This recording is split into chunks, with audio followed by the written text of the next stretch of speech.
बे समाव मुगानि आगदारि आरो दुलाराय बर' फरायसा आफाद मिरु आफादनि गिबि आफादगिरि बानेश्वर बसुमतारी बिथांनि आंगो न'आव जोङो दंफैयो आरो दिनै बिथांनि गोथार जोनोम सान 1 नभेम्बर बिथाङा थांनाय 2017 मायथाइनि 8 डिसेम्बराव रुंसारि जायो आरो बे समनिफ्रायनो बिथांनि जि जोनोम सान बे जोनोम सानखौ दुलाराय बर' फरायसा आफादा जोंनि डेलिगेट हाउसआव थांखि लानाय बायदि बाक्सा जिल्ला एबसुनि बानजायनाय आरो सिके दखरा एबसुनि मदद एबसुनि गासै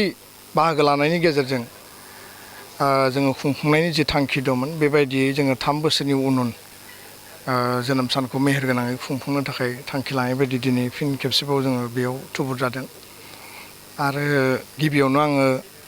आफा इसोरनिसिम आर'ज गाबगोन जे बिथांनि सोरगोआरि जिउमानि आलो गोजोननि थाखाय आरो जोंनि थांना थानाय बर' फिसाफोरखौ जाहाथे बिथाङा अराय आशीर्बाद बा मोजां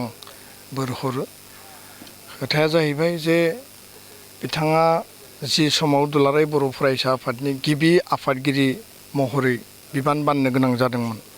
बा बिबान लादोंमोन आरो बिथांनोनो बे बिबानखौ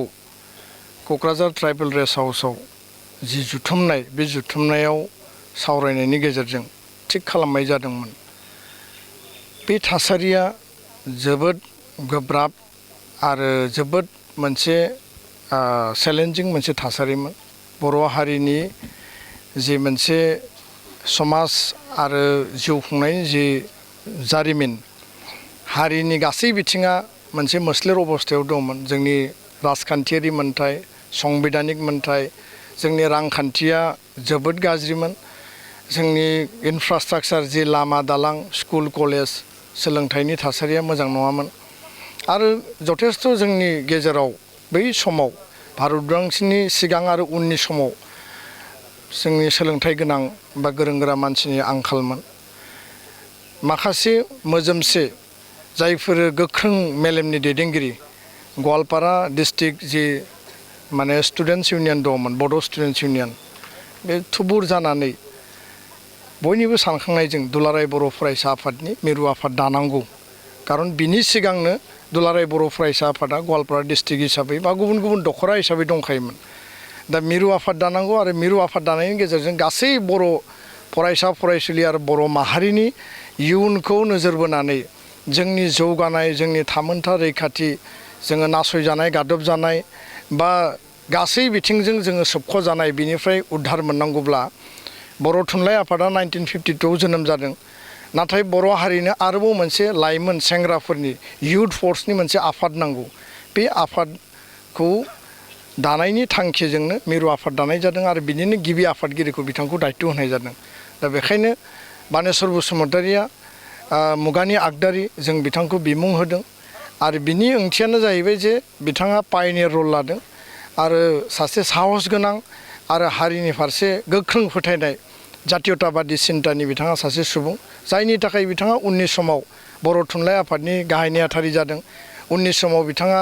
दुलाराय बाथौ गौथुमनि गाहाय नेहाथारि हिसाबै खामानि मावदों गोबां बिजाब लिरदों समाज बिथिङाव सोलोंथाइ बिथिङाव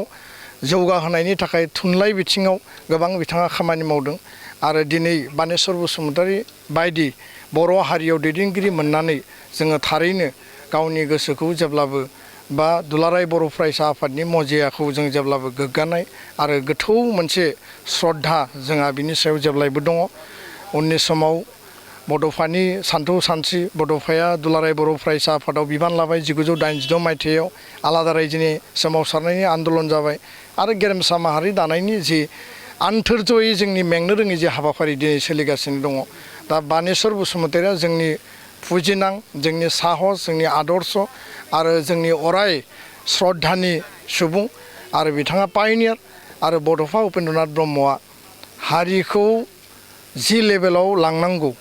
आल्टिमेट थांखिसिम जोंनि राजनैतिक आरो संबिधानिक अधिकारनि गेजेरजों गेरेमसा माहारि दानायनि जि मोन्थोर होलांबाय बे गासैबो